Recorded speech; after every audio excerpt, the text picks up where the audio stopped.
वासांसि जीर्णानि यथा विहाय नवानि गृह्णाति नरोपराणि तथा शरीराणि विहाय जीर्णानि अन्यानि संयाति नवानि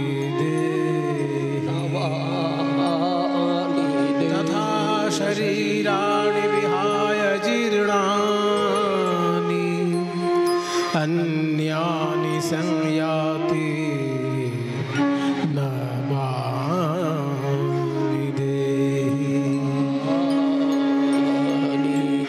শ্রাদ্ধ শব্দটা শ্রদ্ধা শব্দের সঙ্গে যুক্ত, আমরা সবাই শুনেছি সেটা। যে শ্রদ্ধা নিবেদন করার জন্য যে মন্ত্রময় পথ, সেটাই শ্রাদ্ধ। আশ্চর্য ব্যাপার, আমাদের ভারতবর্ষ যেখানে হাজার হাজার বছর ধরে বিদেশিদের অত্যাচারে জর্জরিত হয়েও আমাদের সংস্কার এখনো সেই হাজার হাজার বছরের প্রাচীন মন্ত্রে আমরা এখনো সেই সংস্কারে যুক্ত আছি। এটা আমাদের কাছে একটা বিরাট বড় গর্বের ব্যাপার। যদি আপনি ইরানে যান, ইরানের প্রাচীন সংস্কার যেটা, সেটা ইরান থেকে একদম ধুয়ে মুছে সাফ হয়ে গেছে। হয়তো 1% কি 2% ইরানের মানুষ অতি কষ্টে সব সময় প্রাণের ঝুঁকি নিয়ে হয়তো তাদের সেই প্রাচীন সংস্কার মেনে চলছে। একইভাবে আপনি যদি আফগানিস্তানে যান, সেখানেও হাজার হাজার বছর প্রাচীন যে সংস্কার ছিল সব ধুয়ে মুছে সাফ। হয়তো 0.5% লোক কোথাও পাহাড়ের কোনো গুহার মধ্যে লুকিয়ে হয়তো তার প্রাচীন সংস্কার পালন করছে, তাও প্রাণের ঝুঁকি নিয়ে। যে কোনো দিন সেখানে বোম ফেটে যেতে পারে। আর পাকিস্তানের কথা তো বলারই দরকার নেই। সেখানেও আমাদের খুব গর্বের জায়গা যে পাকিস্তানের যেটা লাহোর, তারই আশেপাশে বিরাট বড় একটা ইউনিভার্সিটি ছিল যার নাম তক্ষশিলা। বিহারে যেমন নালন্দা বিখ্যাত, নালন্দাকে যেমন ভেঙে গুঁড়িয়ে দিয়েছিল বিদেশিরা বুঝতে না পেরে বা বুঝতে পেরেও, তেমনি তক্ষশিলাকেও গুঁড়িয়ে দিয়েছিল। সেটা পাকিস্তানে লাহোরের আশেপাশে কোথাও। তাহলে সেই তক্ষশিলার মতন একটা ইউনিভার্সিটি, সেখানেও কিন্তু হাজার হাজার বছর ধরে প্রাচীন সংস্কারের পড়াশোনা এবং প্রাচীনের মধ্যে থেকে নতুনকে খুঁজে বার করে নেবার যে গবেষণা, সেটা সেখানে চলেছে। কিন্তু সব আজকে ধুয়ে মুছে সাফ। আমাদের তো ভারতবর্ষ খুব গর্বের ব্যাপার যে হারানো নালন্দাকে আমরা আবার নতুন করে সাজাতে পেরেছি। কিন্তু হারানো তক্ষশিলাকে কি নতুন করে আর সাজানো সম্ভব? এখন সম্ভব নয় বলেই মনে হয়। এখন আপনারা যদি বিহারে যান, নালন্দায় দেখতে পাবেন যে 1000-2500 বছর প্রাচীন যে পড়াশোনার কেন্দ্র, সেটাকে নতুন করে সাজানো হয়েছে। কিন্তু তক্ষশিলায় তো সেটা সম্ভব নয়। কাজেই পাকিস্তান বলুন, আফগানিস্তান বলুন, ইরান বলুন, ইরাক বলুন বা তুরস্ক বলুন, এইসব দেশে যে প্রাচীন হাজার হাজার বছর পুরনো সংস্কার ছিল, সেগুলো ধুয়ে মুছে সাফ হয়ে গেছে। সেটা ইতিহাসের দুর্ভাগ্য। সেটা কোনো একদল মানুষ মনে করতে পারেন তাদের বিজয় পতাকা, কিন্তু গবেষকরা বলবেন সেটা ইতিহাসের দুর্ভাগ্য যে সেখান থেকে 2500-5000 বছর পুরনো সংস্কার একদম ধুয়ে মুছে সাফ হয়ে গেল। আর মিশরের যে 5000 বছর প্রাচীন সংস্কৃতি, সে তো মাটির তলায়, পিরামিডের নিচে খুঁড়লে হয়তো সেই সংস্কৃতি উদ্ধার করা যেতে পারে। আশেপাশে লোকের মধ্যে সেই সংস্কৃতি বেঁচে নেই। কিন্তু আশ্চর্য ভূমি এই ভারতবর্ষ, যে মাটিতে 5000 বছর আগেও যে মন্ত্রে বিবাহ হতো, সেই মন্ত্রে আজকেও বিবাহ হচ্ছে। যদিদং হৃদয়ং মম তদস্তু হৃদয়ং তব। এই যে হাজার হাজার বছর প্রাচীন মন্ত্র, এ আমার বাবা বলেছেন, আমার ঠাকুরদা বলেছেন, তার ঠাকুরদা বলেছেন, তার ঠাকুরদা বলেছেন, আপনারা বলছেন, আপনাদের ঠাকুরদারা বলেছে, তাদেরও ঠাকুরদারা বলেছে। এটা যে এখানে বেঁচে আছে, এটা সারা পৃথিবীর কাছে একটা হিংসের কারণ, হিংসা। যে আমাদের দেশ থেকে সব মুছে গেল, ভারতে মুছে গেল না কেন? কিছু লোক তো ভেবেছিল মন্দিরগুলো ভেঙে মসজিদ বানিয়ে দিতে পারলে হয়তো সংস্কৃতিটা মুছে যাবে, কিন্তু তারা বড় বোকা। তারা জানে না যে ভারতবর্ষের ধর্ম মন্দিরের পাথরের মধ্যে লুকিয়ে থাকে না, ভারতবর্ষের ধর্ম মানুষের হৃদয়ের মধ্যে লুকিয়ে আছে। মন্দিরের পাথরের মধ্যে একটা শ্রদ্ধাবোধ থাকতে পারে, কিন্তু ধর্ম লুকিয়ে থাকে না, ধর্ম থাকে হৃদয়ের মধ্যে। এই 140 কোটি ভারতবাসীর হৃদয় ধর্ম ভাবাপন্ন। তারা হৃদয়ে ধর্মকে নিয়ে বেঁচে থাকে। তাদের পেটে যদি একদিনের ভাত নাও জোটে, তাদের দুঃখ থাকে না, সেদিনকে তারা হরিনাম জপ করে কাটিয়ে দিতে পারে। এটা ভারতবর্ষ। হয়তো একদিন খাবার পেল না, তাতেও তারা দুঃখ বোধ করে না। তারা ভাবেন কৃষ্ণ আমাকে দেখে রাখবেন, হরি আমাকে দেখে রাখবেন, তাই হরিনাম জপ করবে। কাজেই ভারতবর্ষে কোনো ইমারত নষ্ট করে দিয়ে ভারতবর্ষের ধর্ম নষ্ট করা যাবে না। এটা হচ্ছে 5000 বছর প্রাচীন সংস্কার আমাদের। ঠিক তেমনি শ্রাদ্ধ সংস্কারটাও আমাদের হাজার হাজার বছর প্রাচীন সংস্কার, যেখানে পিতা মাতার উদ্দেশ্যে আমরা চিন্তা করে আমাদের শ্রদ্ধা জ্ঞাপন করি। আমাদের ভারতবর্ষের মাটিতে শ্রাদ্ধ এত বড় গুরুত্বপূর্ণ একটা ব্যাপার যে স্বয়ং ভগবান নিজে ভক্তের জন্য শ্রাদ্ধ করেছেন। সেটা আপনাদের বাড়ির কাছাকাছি মহাতীর্থ, এখান থেকে বোধহয় বেশি দূর না, 25-30 কিলোমিটারের মধ্যেই হবে হয়তো, অগ্রদ্বীপ, যেখানে ভক্ত ভগবানকে ছেলে বলে ডেকেছিল বলে ভগবান স্বপ্নে বাবাকে জানালেন যে তুমি যখন আমাকে ছেলে বলেছো, তোমার শ্রাদ্ধ আমি করব, তুমি কোনো দুশ্চিন্তা করো না। সত্যি সত্যি দেখা গেল যেদিন গোবিন্দ ঘোষ মহাশয় পরলোক গমন করলেন, সেদিনকে ভগবান ব্রাহ্মণদেরকে স্বপ্ন দিলেন যে আমি আমার বাবাকে কথা দিয়েছিলাম তার শ্রাদ্ধ আমি করব, কাজে আমার রাজ পোশাক পাল্টে দিয়ে আমাকে ওই ধড়া কাছা পরিয়ে দাও। শ্রাদ্ধে হলে যে সন্তানগণ পিতার উদ্দেশ্যে বা মাতার উদ্দেশ্যে পোশাক পরেন, সাদা পোশাক। তা চিন্তা করা যায়, যে ভগবানকে আমরা শাস্ত্রে দেখেছি লেখা রয়েছে যে নীল পীত বসন ধর, তাই না? নীল কলেবর পীত বসন ধর। তাহলে ভগবানের কলেবরটা নীল আর তার বসনটা হচ্ছে পীত বরণ। সব জায়গায় তিনি পীত বাস, কিন্তু অগ্রদ্বীপে শ্রাদ্ধের সময় তিনি শ্বেত বাস। এটা আশ্চর্যের থেকেও আশ্চর্যতর একটা ব্যাপার যে ভগবান সর্বত্র পীত বসনে আরাধিত হন, সেই ভগবান ওই অগ্রদ্বীপে ভক্তের উদ্দেশ্যে শ্রাদ্ধ করার জন্য সেদিনকে ধড়া কাছা পড়েছেন, আজও পড়ছেন। প্রতি বছর যে তার একাদশীতে উৎসবটা হয়, শ্রাদ্ধ অনুষ্ঠানটা হয়, আজও ভগবান সেই পোশাকেই শ্রাদ্ধ করেন। কাজে আশ্চর্য ব্যাপার আমাদের এই ভারতবর্ষ। আমি যে শ্লোকটি প্রথমেই বললাম, এটি স্বয়ং ভগবান শ্রীকৃষ্ণের বলা শ্লোক গীতার পাতায়। একটা ছোট শিশুকে বুঝানোর মতন করে তিনি অর্জুনকে বুঝাচ্ছেন। অর্জুন বলতে চাইছে যে আত্মা বিষয়টা কেমন, দেহের সঙ্গে আত্মার সম্পর্কটা কেমন। তখন ভগবান শ্রীকৃষ্ণ অতি সহজে বুঝিয়ে দিলেন, বাসাংসি জীর্ণানি যথা বিহায় নবানি গৃহণাতি নরোপরাণি তথা শরীরাণি বিহায় জীর্ণানি অন্যানি সংয়াতি নবানি দেহি। খুব সুন্দর। দেখুন, সিদ্ধান্ত হঠাৎ করে বলে দেওয়া মানুষের কাছে খুব গ্রহণ করতে অসুবিধা হয়, কিন্তু সিদ্ধান্ত যদি দৃষ্টান্ত দিয়ে বোঝানো হয় মানুষের বুঝতে সুবিধা হয়। তাই ভগবান শ্রীকৃষ্ণ অর্জুনকে বোঝাচ্ছেন একটা সিদ্ধান্ত, যে আত্মা হচ্ছে আবরণীয় আর দেহ হচ্ছে তার আবরণ। কিন্তু এই কথাটা বোঝা খুব কঠিন হয়ে গেল। তাই উদাহরণ দিয়ে বলছেন ভগবান, যে মানুষ যেমন জামা কাপড় পাল্টায় তেমনি আত্মা দেহ পাল্টায়। দুর্গাপূজার সময় আমরা নতুন জামা কাপড় পরি না? ঈদের সময় যেমন মুসলমান ভাইরা নতুন জামা কাপড় পরে, তেমনি আমরা দুর্গাপূজার সময় নতুন জামা কাপড় পরি। এই নতুন জামা কাপড় আমরা পরি কখন? বছরে একবার।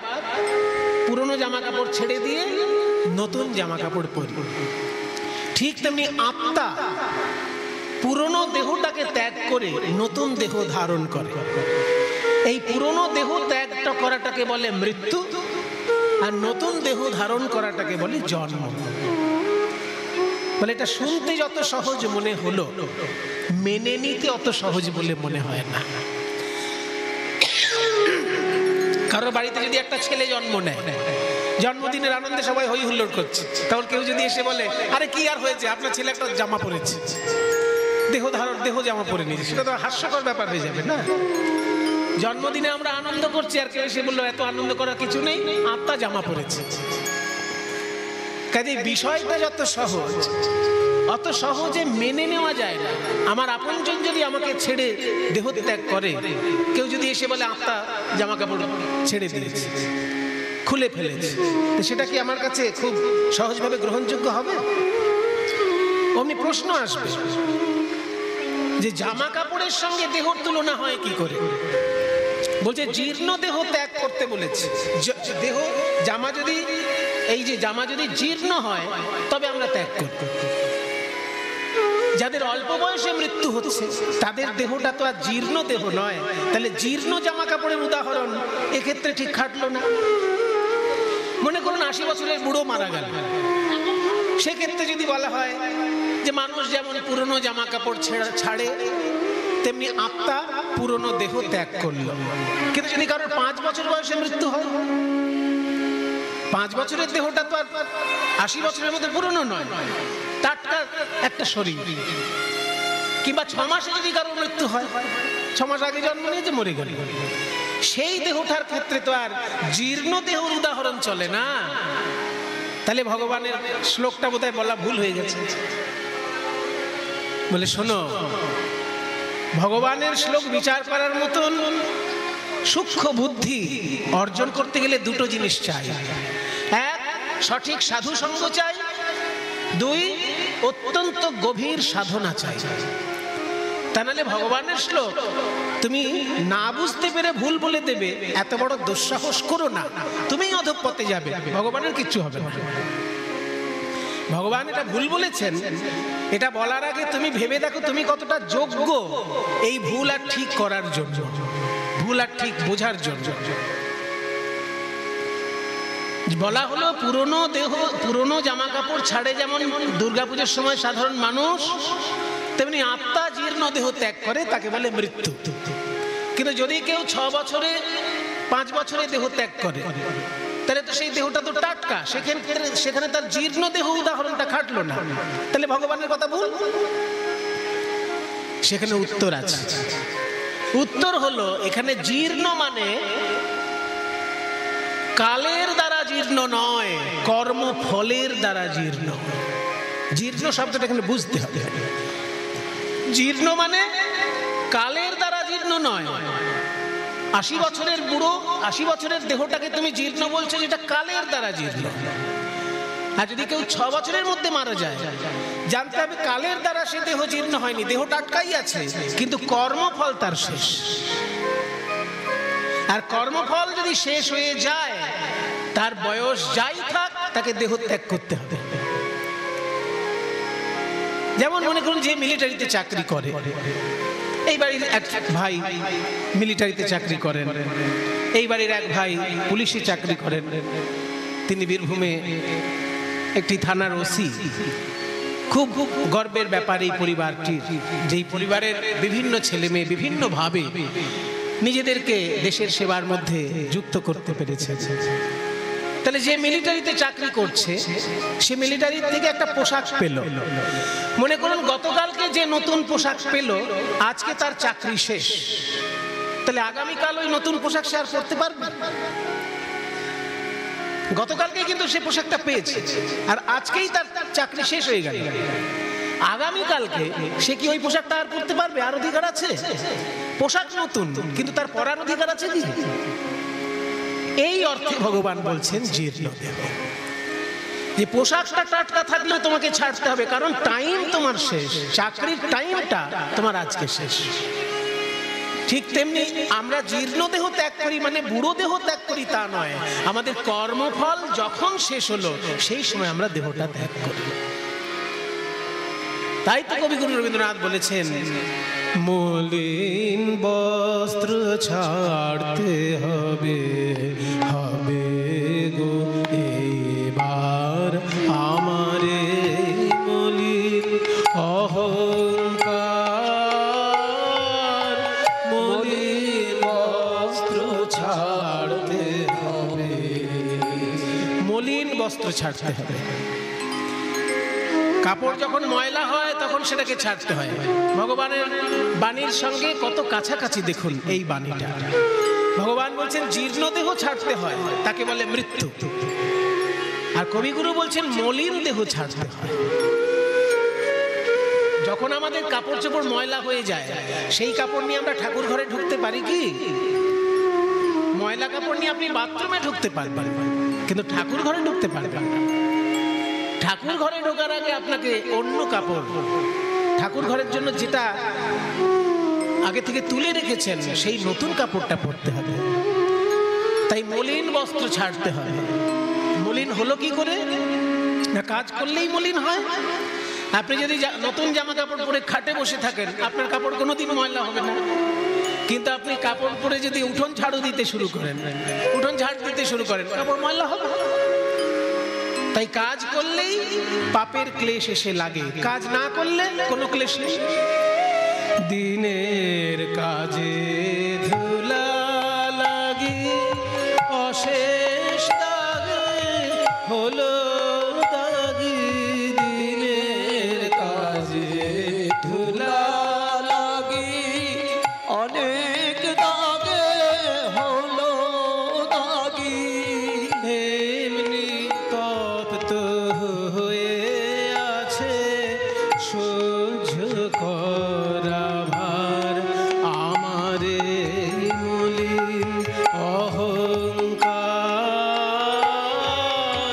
মলিন বস্ত্র ছাড়তে হবে।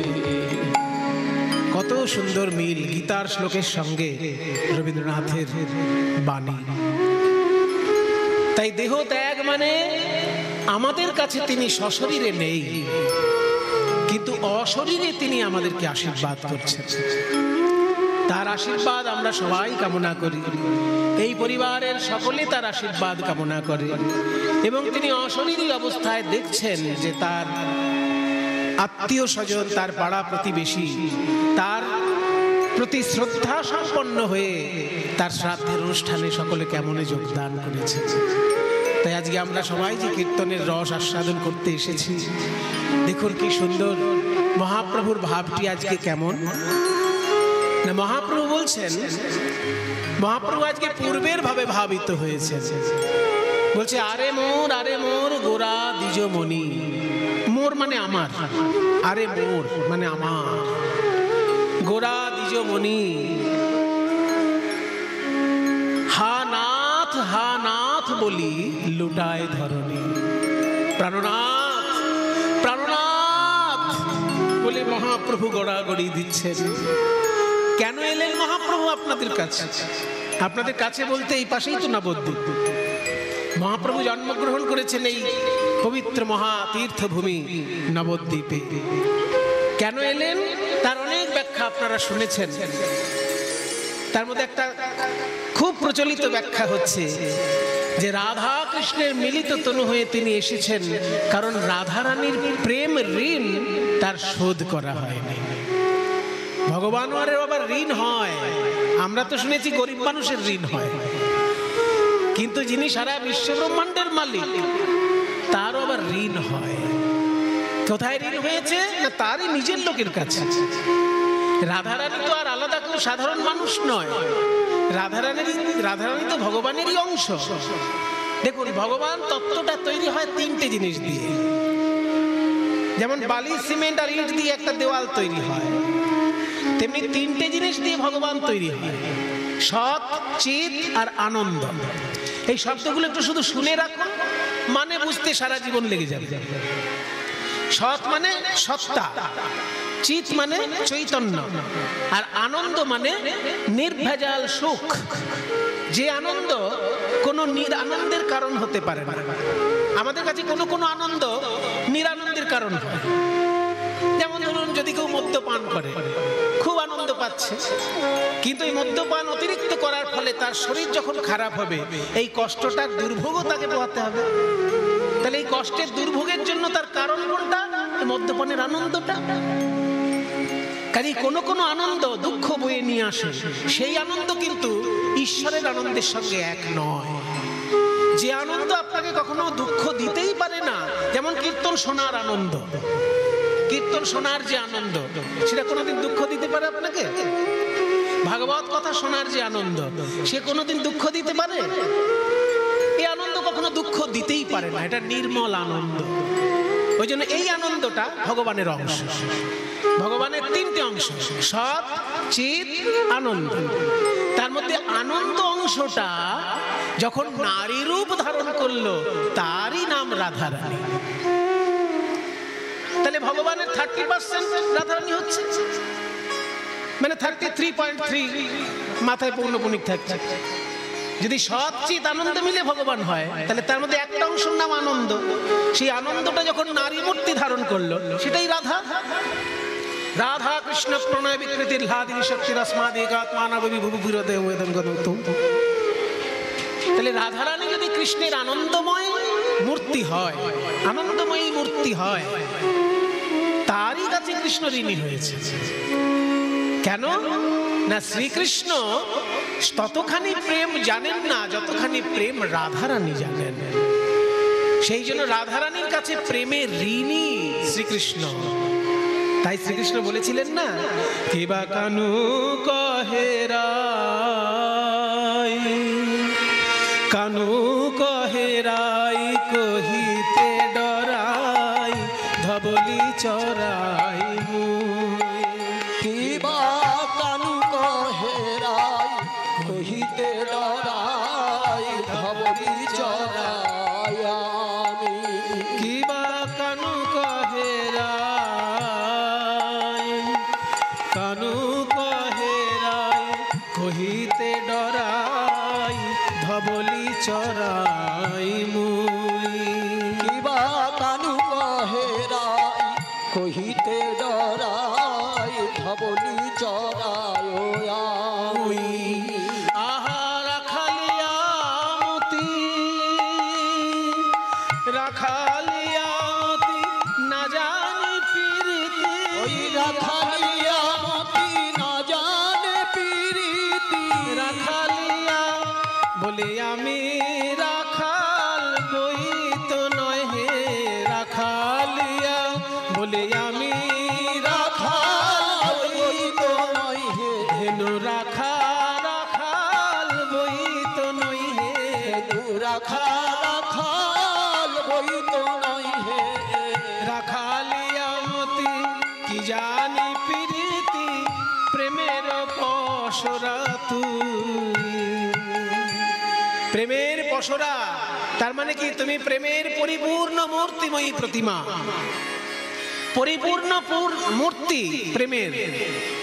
তা তুমি হলে প্রেমের মূর্তি, আর আমি হলাম রাখাল। আমি কি বুঝি? ভালোবাসার। রাধে তুমি মহাজন যে করো ভর্ৎসন, সুধা সম মোহে লাগে। রাধে তুমি মহাজন যে করো ভৎসন, সুধা সমসার লাগে। মনে করুন আপনি গরিব মানুষ, আর আপনার জমি চাষ করার জন্য মাঝে মাঝে দাদন টাকা পয়সা ঋণ নিতে হয়। এবার যিনি আপনাকে ঋণ দেন তিনি প্রত্যেকবারই আপনাকে গালাগালি দেন, কিন্তু ঋণও দেন।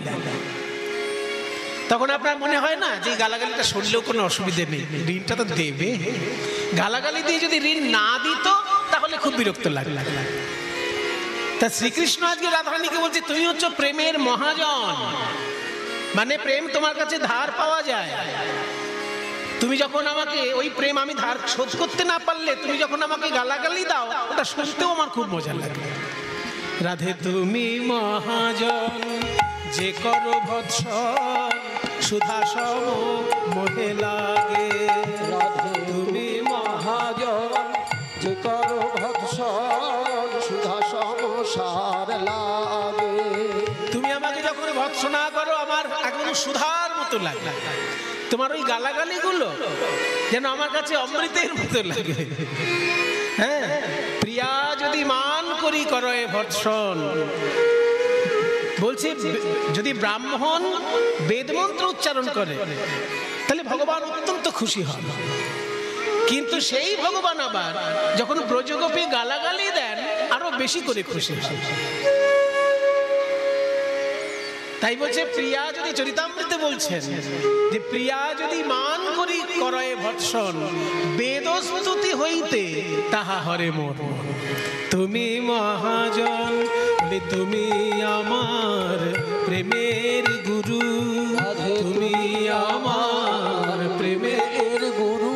আমায় প্রেম করা শেখাইছ তাই তুমি আমার প্রেমের গুরু। আমায় প্রেম করা শিখায়েছ রাই তুমি আমার প্রেমের গুরু। রাধে তুমি মহাজন, রাধে তুমি মহাজন যে করো ভৎসন সুধা সম মোহে লাগে। রাধে তুমি মহাজন যে করো ভৎসন সুধা সম মোহে লাগে। তুমি তো আমাকে প্রীতি শিখিয়েছো, তাই তুমি আমার মহাজন। আমি তোমার ধার শোধ করতে পারি না বলে তুমি যখন গাল দাও সেটা যেন আরো মিষ্টি লাগে। প্রীতি রভসই আগে, তবে আমি কিন্তু শোধ করার চেষ্টা করেছি। আমি সে চেষ্টা করেছি, পারিনি। শোধিব শোধিব মনেতে ভাবিলাম,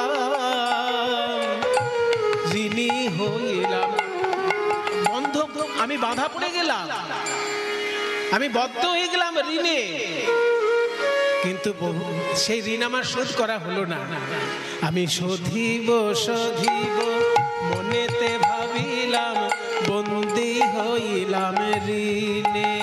আমি শোধিব শুধিব মনেতে ভাবিলাম, বন্দী হইলাম ঋণে। আহা কান্ত কহে কানু, কান্ত কহে কানু তুমি গৌর হইলে। ওই কান্ত কহে কানু তুমি গৌর হইলে। সেদিন খালাস পাইবে ঋণে। ওই কান্ত কহে কানু গৌর হইলে খালাস পাইবে ঋণে। সেদিন ঋণের খালাস হবে, সেদিন দিনে খালাস হবে। যেদিন গৌর হয়ে নদিয়ায় যাবে, সেদিন ঋণের খালাস পাবে। গৌর হয়ে নদিয়ায় যাবে, সেদিন ঋণের খালাস হবে। যেদিন গৌর হয়ে নদিয়ায় যাবে, নদিয়ায় যাবে। প্রেম ঋণ শোধ করার উপায়টা কেমন দেখুন। আপনি ধার নিয়েছেন 100 টাকা, আপনি আমাকে ধার শোধ করবেন কি করে? 100 টাকাই দেবেন, তাই তো? আপনি বিয়েতে যে সোনার আংটি পেয়েছেন সেটা তো দেবেন না। সেটা কখনো দেয় কেউ? আপনার বিয়েতে শ্বশুর বাড়ি থেকে আশীর্বাদের সময় যে সোনার আংটিটা পেয়েছেন, সেটা কখনো ধার হিসেবে শোধ করবেন কি? বাড়ি ছেড়ে পালিয়ে যাবেন, তবুও ধার হিসেবে ওটা শোধ করবেন না। এটাই তো করেন লোক। কিন্তু গোপীগণ বলছে, কৃষ্ণ আমাদের প্রেম ঋণ যদি তোমাকে শোধ করতে হয়, আমাদের কাছে শোধ করতে হবে না। তুমি হতভাগ্য কলিজীবকে যদি তোমার এই হৃদয়ের প্রেম দান করতে পারো, সেদিনকে তোমার ঋণ শোধ হবে। হরি বল, হরি বল। তাহলে ভগবানের ক্ষেত্রে সেটা হলো না। যে ভগবানকে ধ্যানে পাওয়া যায় না, মন্ত্রে পাওয়া যায় না, যাগযজ্ঞে পাওয়া যায় না, সব সময় তিনি আমাদের চোখের আড়ালে আড়ালে থাকেন। তিনি নিজে নেমে এসে আমাদেরকে প্রেম বিতরণ করছেন। কেন? ঋণ শোধ করছেন। ঋণ করেছেন ব্রজ গোপীর কাছে, আর ফেরত দিচ্ছেন সাধারণ মানুষের কাছে। এইটাই হচ্ছে কলিযুগের ভাগ্য। এই ঘোর কলিযুগের বড় ভাগ্য এটাই, যে ভগবান কৃষ্ণ প্রেম ঋণ করেছেন গোপীদের কাছে। গোপীদের কাছে ফেরত দেবার কথা, কিন্তু সেটা নয়, তিনি ফেরতটা দিচ্ছেন আমাদের কাছে। গোপীরা যেমন হা কৃষ্ণ বলে অজস্র শ্রুধারায় ভেসে কেঁদে কেঁদে বেড়াতো, সেই ঋণটা শোধ করছেন ভগবান গৌরাঙ্গ রূপ ধারণ করে হা কৃষ্ণ বলে কেঁদে কেঁদে আমাদের কাছে তিনি নয়নের জলে ভাসছেন। সেই প্রেম তিনি আমাদেরকে দিচ্ছেন। যেদিন গৌর হয়ে নদিয়ায় যাবে, সেই দিন ঋণের খালাস পাবে। যেদিন গৌর হয়ে নদিয়ায় যাবে, সেদিন ঋণের খালাস পাবে। তাই কান্ত কহে কানু। এই যে কান্তের পদ আপনারা শুনলেন, আশ্চর্য ব্যাপার, এই বৈষ্ণব পদাবলীটি নেতাজি সুভাষচন্দ্রের অত্যন্ত প্রিয় গান ছিল। আমাকে তাপাইবাবু বলেছেন যে উনি প্রায়ই এই গানটি ওনার গাড়িতে চালিয়ে চালিয়ে শোনেন। নেতাজির প্রিয় কীর্তন, নেতাজির প্রিয় অনেক গান ছিল, তার মধ্যে বেশ কিছু কীর্তনও আছে।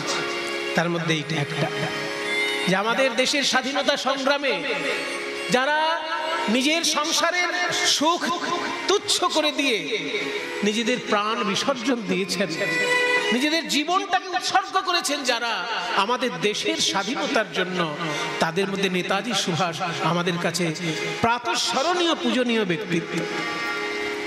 তার প্রিয় কীর্তনগুলির মধ্যে এইটি। আহা কান্ত কহে কানু গৌর হইলে, কান্ত কহে কানু গৌর হইলে খালাস পাইবে ঋণে। ওই কান্ত কহে কানু গৌর হইলে খালাস পাইবে ঋণে। যেদিন তুমি গৌর হয়ে হা কৃষ্ণ বলে কেঁদে কেঁদে পথে পথে ছুটে বেড়াবে, সেদিন জানবে এই গোপীরা কিভাবে কৃষ্ণ বলে কেঁদে কেঁদে পথে ছুটে বেড়াতো। এই ঋণ তোমার কলিযুগে গিয়ে শোধ হবে। তাই আজকে কলিযুগে মহাপ্রভু নাথ বলি লুটায় ধরণী। এমন সময় যখন সারা রাত্রির মহাপ্রভু মুরিধামে গম্ভীরা ঘরের মধ্যে কৃষ্ণ বলে কাঁদতেন, তার দুই পাশে দুই মহাজন বসে থাকতেন। একজন হচ্ছেন রামানন্দ রায়, আর একজন হচ্ছেন স্বরূপ দামোদর। বৃন্দাবনে যেমন রাধারানীর দুই দিকে থাকতো দুই প্রিয় সখী, ললিতা আর বিশাখা, সেই ললিতা বিশাখাই কলিযুগে রামানন্দ রায় আর স্বরূপ দামোদর। তাদের কাছে কৃষ্ণ বিরহে মহাপ্রভু কাঁদছেন। কাঁদিয়া রজনী পোহায়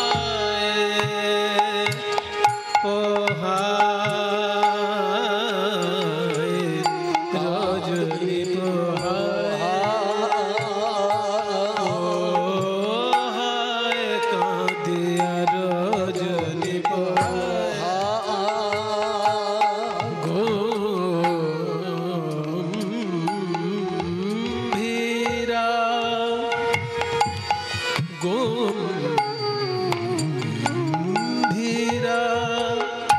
গম্ভীরা ভিতরে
স্বর্ণামৃত শ্রীগীত গোবিন্দ মহাপ্রভু রাত্রি দিনে রায় রামানন্দ সনে গায় শুনে পরম আনন্দ। গম্ভীরা ভিতরে গোরারায় রজনী পোহায় গো কাঁদে রজনী পোহায় গো কাঁদে রজনী প্রতিদিন সারা রাত্রি এইভাবে মহাপ্রভু কাঁদেন। ভক্তগণ বলেন ঋণ শোধ করছেন। আর স্বরূপ রামানন্দের চোখে ঘুম আসে না যে মহাপ্রভু একটু না ঘুমলে আমরা কি করে ঘুমবো। আর দিনের বেলায় একটা ঘটনা ঘটলো একদিন। একটা সাধারণ লোক, অতি সাধারণ লোক, সমুদ্রে স্নান করে আর জগন্নাথের মন্দিরে এসে প্রণাম করে। আপনারা পুরীতে গেছেন তো? যারা যাননি যাবেন। পুরী হচ্ছে আমাদের পূর্ব ভারতের মধ্যে একটি প্রধান তীর্থ। বাঙালিদের মধ্যে যেমন পূর্ব ভারতের প্রধান তীর্থ হচ্ছে গঙ্গাসাগর। এই গঙ্গাসাগর ছাড়া অন্য সমস্ত তীর্থই যেগুলো বাংলায় আছে সেগুলো বাঙালিদের জন্য, সারা ভারতের লোকের জন্য। কিন্তু সারা ভারতের লোকের জন্য বা সারা পৃথিবীর লোকের জন্য যেমন নবদ্বীপ একটা মহাতীর্থ, তেমনি সারা ভারতবাসীর জন্য গঙ্গাসাগর একটা তীর্থ। দেখবেন গঙ্গাসাগরের সময় ভারতের কোন কোন থেকে লক্ষ লক্ষ মানুষ আসে। তেমনি উড়িষ্যার মধ্যে ভারতের শ্রেষ্ঠ তীর্থগুলির মধ্যে হচ্ছে জগন্নাথের মন্দির। অবশ্যই যাবেন। সমুদ্রে স্নান করে জগন্নাথের মন্দির পর্যন্ত আসতে 2 কিলোমিটার রাস্তা। এই রাস্তাটার মধ্যেই সমুদ্র থেকে মন্দিরের দিকে আসার সময় ডান দিকে পড়বে যে মন্দিরে মহাপ্রভু থাকতেন। সেই মন্দিরটার নাম গম্ভীরা মঠ বা রাধাকান্ত মঠ। ওই রাস্তায় লোকটি আসছে, স্নান করে জগন্নাথ মন্দিরে প্রণাম করে, তারপরে বাড়িতে গিয়ে খাওয়া দাওয়া করে কাজে চলে যায়। রোজকার ঘটনা। সেই লোকটা যেহেতু সাধারণ কর্মী লোক, অত কিছু বোঝে না শাস্ত্রের, আর বুঝতে চায়ও না, বোঝার সময়ও নেই তার। এইটুকু বুঝে নিয়েছে যে সমুদ্রে স্নান করা মহাপুণ্য, জগন্নাথকে প্রণাম করা মহাপুণ্য। ওই জন্য স্নানটা করে প্রণামটা সেরে খাওয়া দাওয়া করে কাজে চলে যায়। আর সারাদিনের মধ্যে ভগবানের সঙ্গে কোনো যোগাযোগ নেই। তবে এই যে সমুদ্র থেকে মন্দির 2 কিলোমিটার, এই রাস্তাটা যখন হেঁটে আসে তখন কারোর সঙ্গে গল্প করে না, হরিনাম করতে করতে আসে। জানে যে 24 ঘন্টার মধ্যে আমি আর ভগবানকে ডাকার সময় পাবো না, তাই এই রাস্তায় হাঁটার সময় সে আর কিছুই করে না, নাম করতে করতে আসে। আর সেই রাস্তার পাশেই মহাপ্রভুর মন্দির। যেই একটু উচ্চৈস্বরে হরিনাম হয়ে গেছে অমনি মহাপ্রভুর কানে এসে পড়েছে। আর মহাপ্রভু উন্মাদের মতো ছুটে চললেন লোকটির দিকে। উন্মাদের প্রায় গোরা ছুটি ছুটি ধায়, ওই উন্মাদের প্রায় গোরা ছুটি ছুটি ধায়, আমায় বলে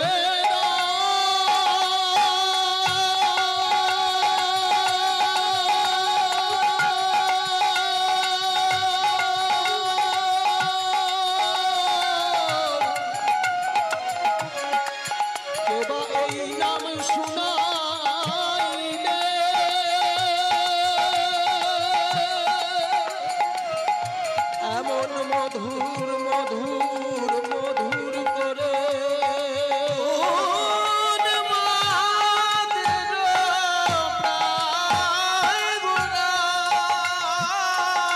ছুটি ছুটি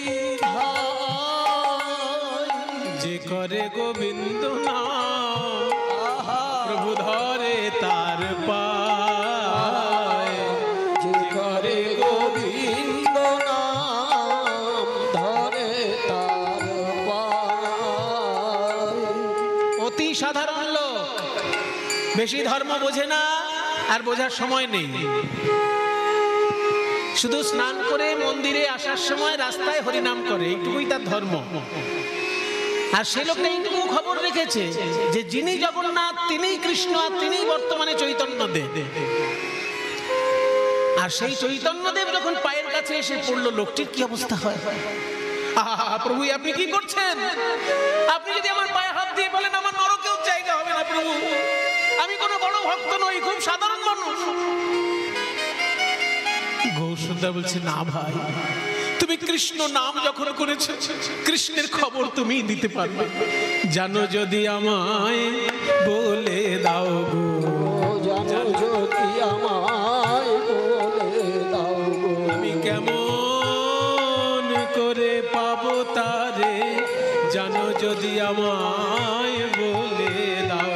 আমি কেমন করে পাবো তারে, জানো যদি আমায় বলে দাও। আমি কেমন করে পাবো তারে, যার নাম শুনায়ে আমায় পাগল কইলে। কেমন করে পাবো তারে, শোনায়ে পাগল কইলে। কেমন করে পাবো তারে, শোনায়ে পাগল বলি, জানো যদি আমায় বলে দাও। সাধারণ লোক কিছুই বুঝতে পারছে না, মহাপ্রভু কেন ওই সাধারণ লোকটার কাছে এরকম কাকুতি মিনতি করে কাঁদছে। বাসুদেব ঘোষ বলছে, আমি একটু চেষ্টা করে বলতে পারবো। সমুদ্রের ধারে দাঁড়িয়ে থাকলেই বলা যায় না যে কখন ঝড় উঠবে। যারা সমুদ্র নিয়ে দিনরাত গবেষণা করে, যারা আবহাওয়া নিয়ে গবেষণা করে, তারাই বলতে পারে ঝড়টা কখন উঠবে। ঠিক তেমনি বাসুদেব ঘোষ শুধু মহাপ্রভুর সঙ্গে নাচ গান করে তা নয়, প্রতি মুহূর্তে খবর রাখে মহাপ্রভুর কোন ভাব কেমন ভাবে প্রকাশ পাচ্ছে। তাই আজকেও বাসুদেব ঘোষ বলছে, শোনো, কেন মহাপ্রভু ওই সাধারণ লোকের পায়ে ধরে কাঁদছে জানো? আসলে এখন মহাপ্রভু আর মহাপ্রভু নয়, রাধারানী হয়ে গেছে। আর ওই সাধারণ লোকটিকে মহাপ্রভু ভাবছেন নারদ মুনি। বৃন্দাবনে যখন নারদ মুনি এসেছিল, তখন রাধারানী তাকেও পায়ে ধরে বলেছিল, আমার প্রাণনাথ কৃষ্ণ কোথায়? তখন নারদ মুনি বলেছিলেন, রাধে তুমি কেঁদো না, তোমার প্রাণনাথের সঙ্গে মিলন ঘটানোর দায়িত্ব আমার। প্রভাস তীর্থে আমি তোমার প্রাণনাথের সঙ্গে মিলন ঘটাবো, তবে আমি ভালো করে নিঃশ্বাস নেব। আজকে সেই নারদ মুনিকে মনে করছেন, ওই সাধারণ লোকটিকে মনে করছে সেই নারদ মুনি, আর নিজে হয়েছেন রাধা। তাই প্রভাস তীর্থের যে লীলা, সেই লীলা আজকে মহাপ্রভুর মনে পড়েছে। এত বলি গোরা যাদের লোরে নয়ান ভাসে, প্রভাস পড়ল মনে, কহে বাসু ঘোষে, আরে প্রভাস পড়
লাগে তেরে কাটা ধাতা কাজে গেল এই তেরে লাগে তেরে লাগে ধাতা কাজে তেরে ধা তেরে লাগে তেরে লাগে প্রভাস ধা তেরে কাটা পরমনে তেরে কাটা কহে বাসু তেরে কাটা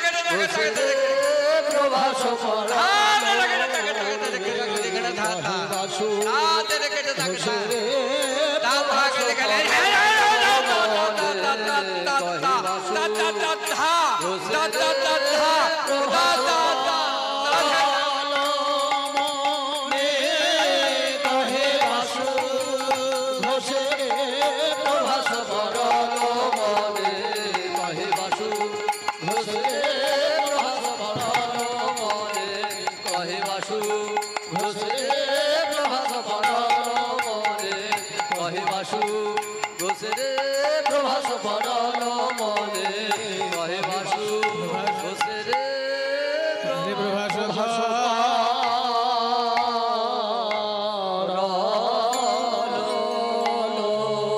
একবার চলে রে আমার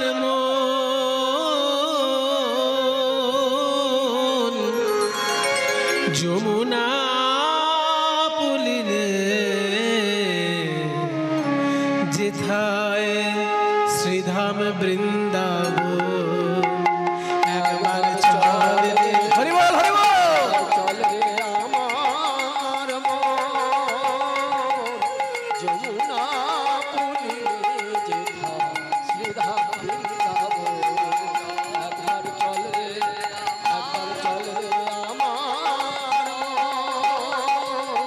যমুনা পুলিনে যেথা শ্রীধাম বৃন্দাবন সেথা শ্যাম গিরিধারী শ্যাম নয়নাভিরাম গোপী প্রাণরাম যথা শ্যাম গিরিধারী শ্যাম গোপী প্রাণারাম নয়নাভিরাম যথা শ্যাম কুণ্ড রাধা কুণ্ড শ্যাম কুণ্ড রাধা কুণ্ড যথা শ্যাম কুণ্ড রাধা কুণ্ড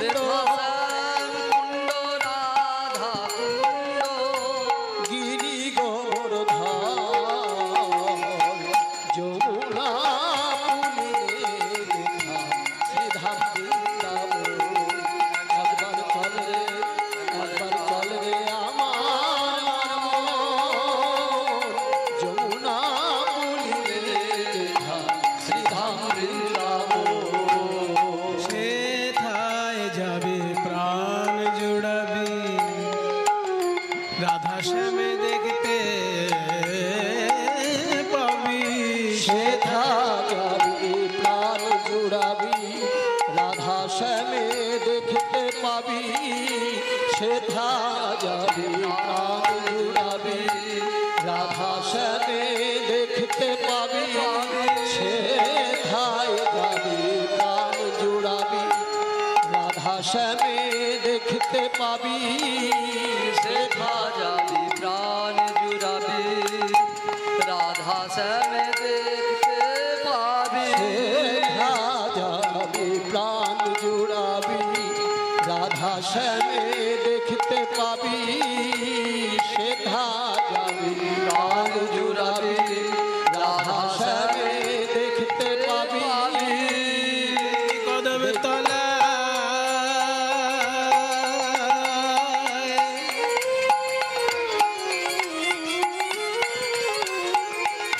কদম তলায় কদম তলায় দাঁড়ায়ে আছে মদন মোহন কদম তলায় দাঁড়ায়ে আছে মদন মোহন কদম তলায় দাঁড়ায়ে আছে মদন মোহন না বলিলে যেথা শ্রীধাম বৃন্দাবন একবার চল রে একবার চল রে আমার মন যমুনা পুলিনে যেথা শ্রীধাম বৃন্দাবন চলো